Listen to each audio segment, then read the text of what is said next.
Hey everybody, thanks for joining me. Today I would like to discuss one of my favorite bands of all time, that being ISIS. ISIS were a post-metal band from Boston that formed in 1997, would go on to break up in 2010. The lead visionary of the band is definitely Aaron Turner, the vocalist and guitarist. He's been a part of a million projects and the head guy over at Hydra Head Records, but we're going to keep this discussion mainly focused on the music of ISIS. So I was aware of ISIS as a teenager when the first EPs were coming out, but it was just a name that I recognized. It was the release of Oceanic that had me give them a shot. Because at first I wasn't really into that whole style. As a teenager, I wanted to see kind of like the long hair, corpse paint, kind of wild metal image. And just having these kind of hardcore influenced bands, t-shirts and jeans, short hair, just was a little apprehensive. But Oceanic kind of blew my musical world open. And those early 2000s had a real, I don't know if it's just me, but I just could group all these bands together. ISIS, Pelican, Oxbow, all the way to something like Pig Destroyer, back to something like Converge. I found all these bands were not necessarily metal, but extremely heavy, extremely intelligent, and extremely emotional, and really shaped my listening habits for the next 15 years, I'd say. So today we're gonna rank the full-length albums, look at my ISIS physical media, talk about their career in general, and give you some thoughts and memories while I'm at it. I should also say there's a whole bunch of live albums and a whole bunch of remix albums. I don't own those. I don't really buy live albums and remix albums with a couple exceptions. So I have all the ISIS original music except for two songs. There's a release called the Sawblade EP. It's got two cover songs that we're going to discuss later, and two songs, Emissions of the Signal and House of Low Culture. Those are the only two ISIS original songs, to my knowledge, that I don't own on a physical format.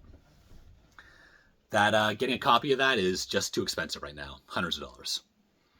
So we're gonna start by looking at the first ISIS material, which was the 1998 demo. I don't own that, but it is represented on the Red Sea EP. So the 1998 demo is about 21 minutes and 4 songs, but we're really going to start our discussion on the music with the debut EP from 1998, The Mosquito Control, released on Escape Artist. So this is 4 songs, and definitely different from what's to come. Definitely the most sludge influenced thing that ISIS has ever released. So you definitely have a heavy influence from early 90s Neurosis. But what's the most striking is, and surprising, is I'd say the southern sludge, like Crowbar and I Hate God. Definitely a lot of influence of that in here. But ISIS are already starting to come into their own. My favorite track being the 4th one, Relocation Swarm. Next up, in 1999, is their second EP, The Red Sea.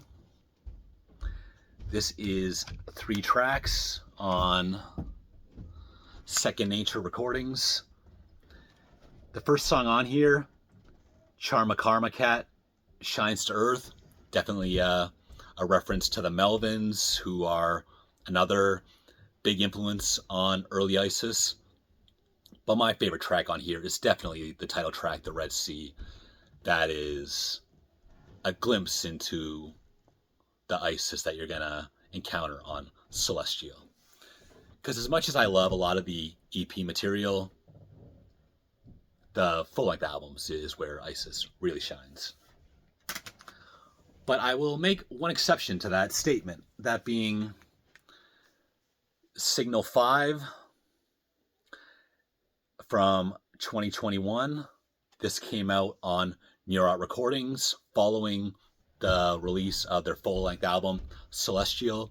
And this is very much a companion piece to Celestial. So what you have on here is 2 interlude style tracks, 2 new Isis songs, Divine Mother and Constructing Towers, both of those being amongst the best songs that Isis ever released.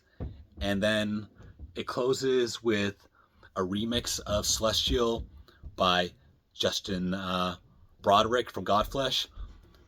But that plays like an original song. It's a great remix. Fits into the EP for sure. And while I don't like everything Justin Broderick has done, like this era, this point in time is when he was putting out his best material for sure.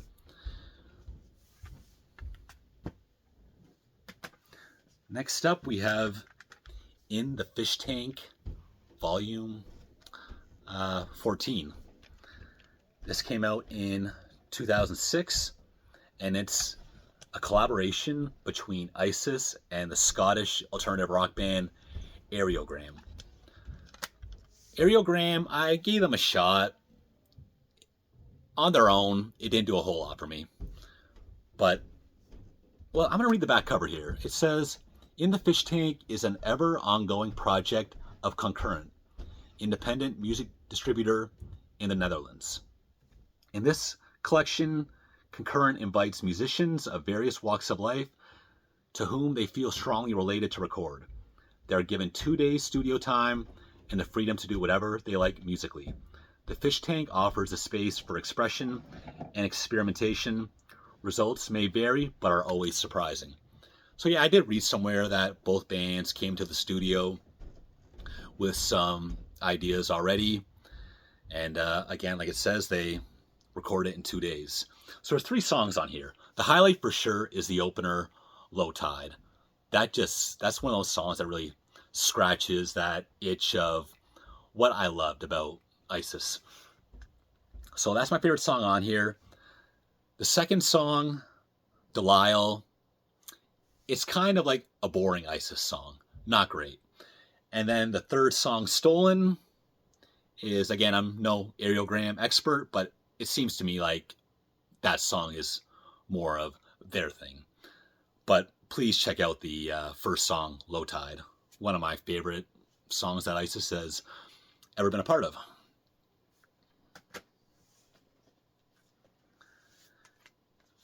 Next up, we have Temporal, which was a compilation that was released in 2012, quite a few years after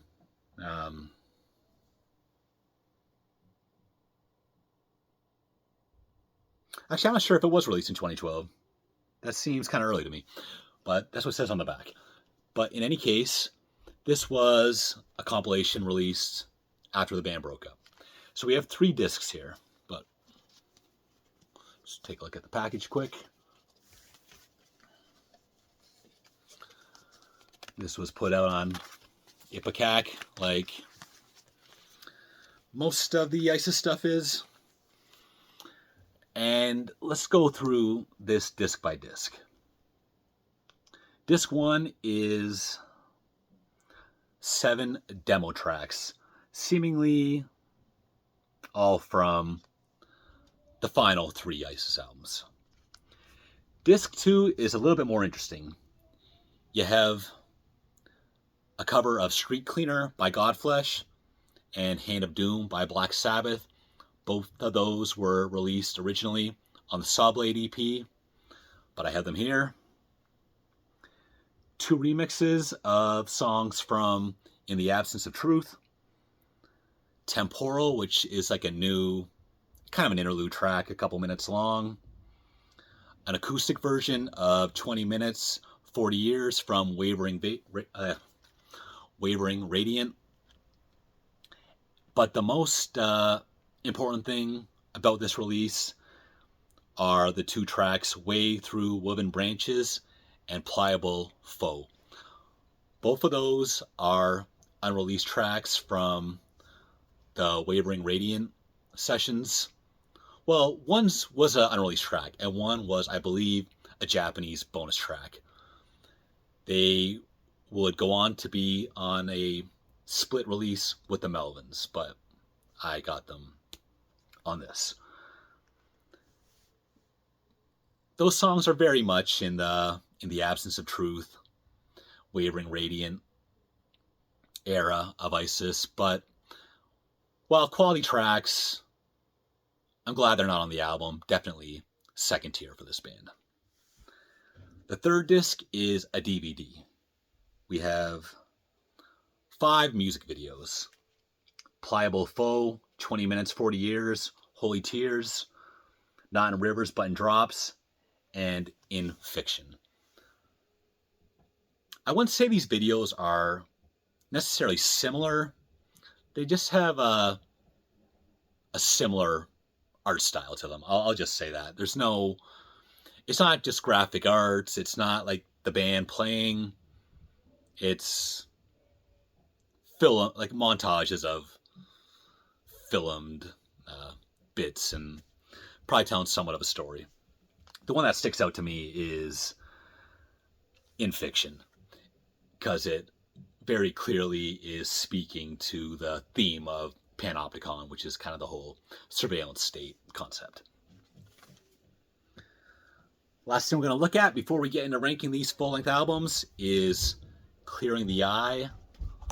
I think the one and only DVD from ISIS, if you don't count the bonus disc on Temporal. So what do you have here? Predominantly live performances. You have a couple tracks performed in LA in 2005, a couple tracks in New York 2001, one track in Japan 2005, and a couple more in New York in 2001. But the crown jewel here being a full performance in 2005 in Sydney, Australia.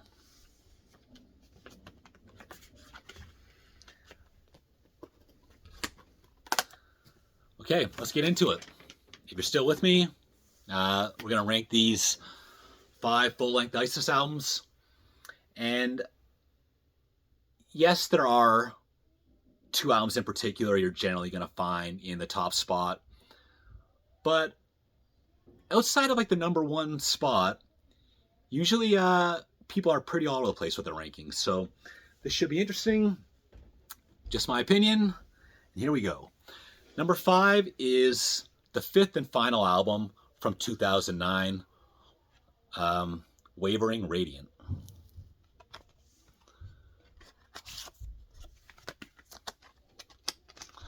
That's my CD copy. And this is my vinyl copy. This is a double LP on a kind of a different shades of yellow.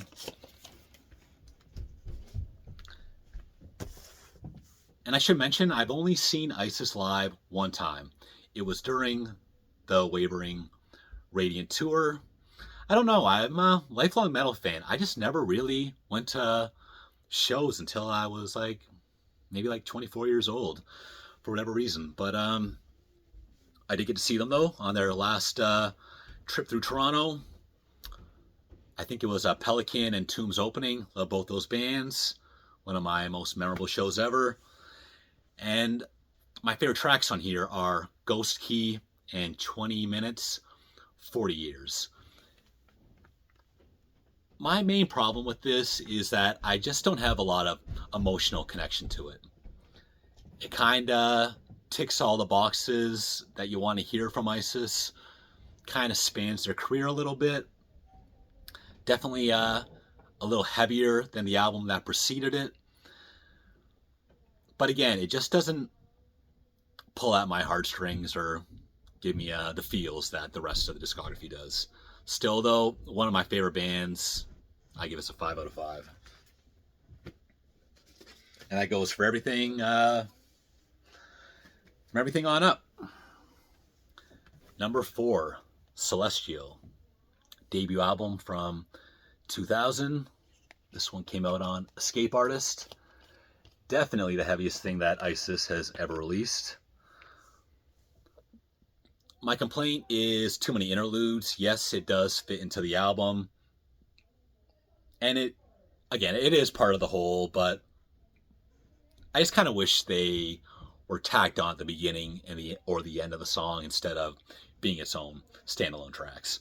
But my favorite songs on here are Collapse and Crush and Celestial, The Tower. The thing I always think of when I hear about this album was, back when you're younger and, experimenting with stuff. I just remember being stoned out of my mind at 19 or whatever, and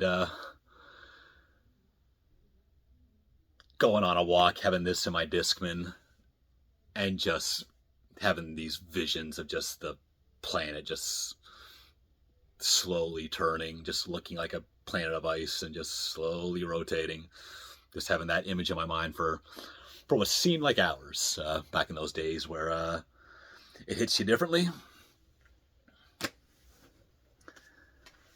Number 3, maybe a little bit low for some people, but the second album, Oceanic, from 2002. Was definitely my first ISIS album. I remember I downloaded it off of like LimeWire or something, and I brought it to college with me. And I remember I was in the computer lab one evening and just put that again in the Discman and put my headphones on, and I just listened to it. I feel like I listened to it 6 times in a row that night, and this album was one of my top 5 albums, period, for many, many years.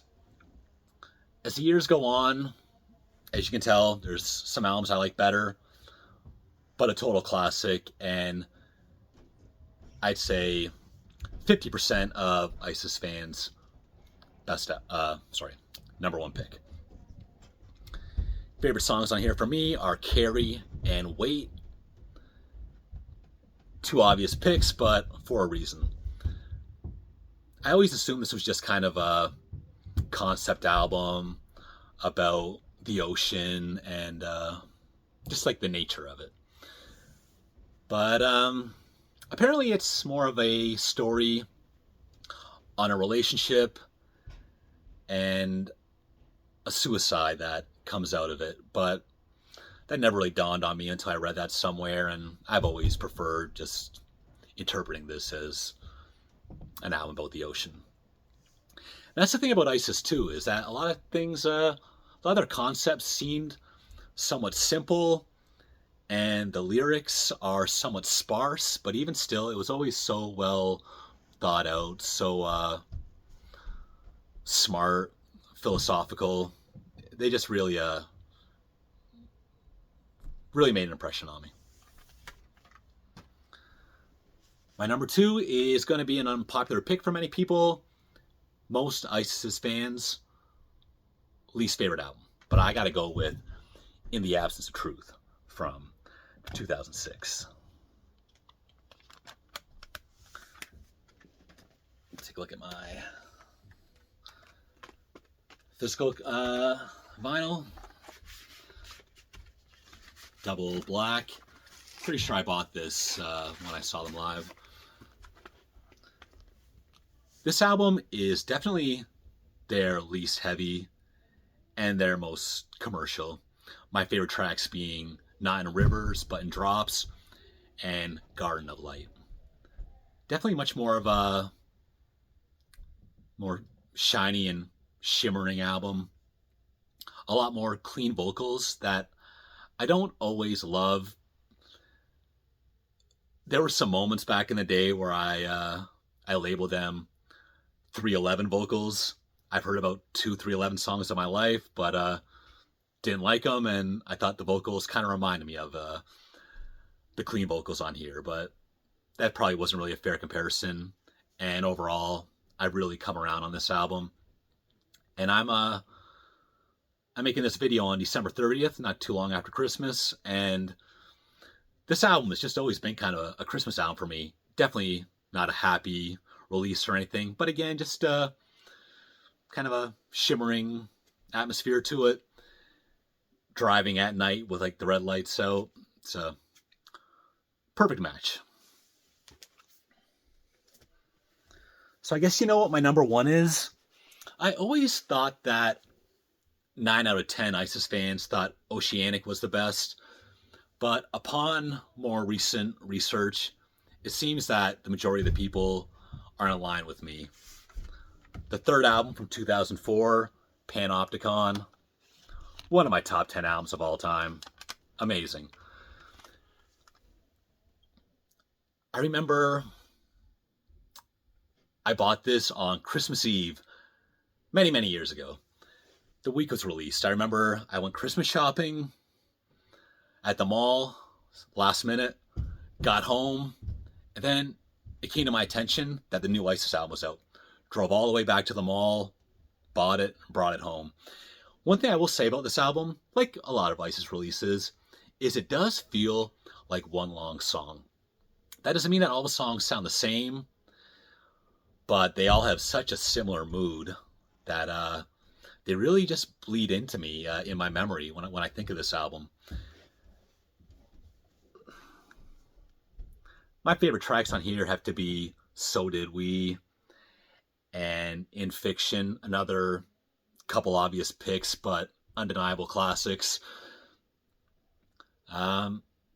This album, Panopticon, again, it's about a surveillance state back in 2004, 20 years ago, that they could only see what was to come. But despite those being my two favorite tracks, my favorite moment on here has to be during Wills Dissolve.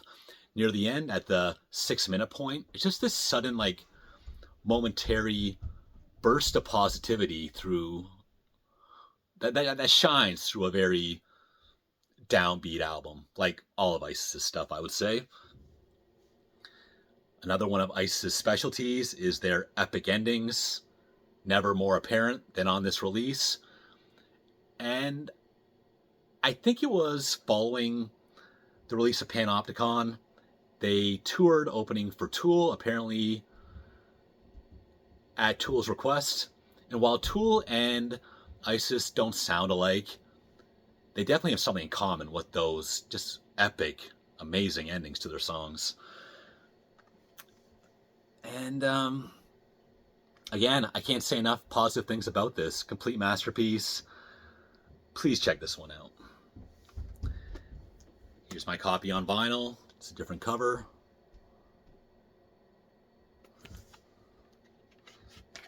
There's the CD artwork in there. And this being another two-sided black. So that's it for ISIS, one of my favorite bands ever. And thanks for joining me. And it's been a real pleasure these last couple months just really diving back into these classic albums. So thanks for joining me, and I'll see you next time.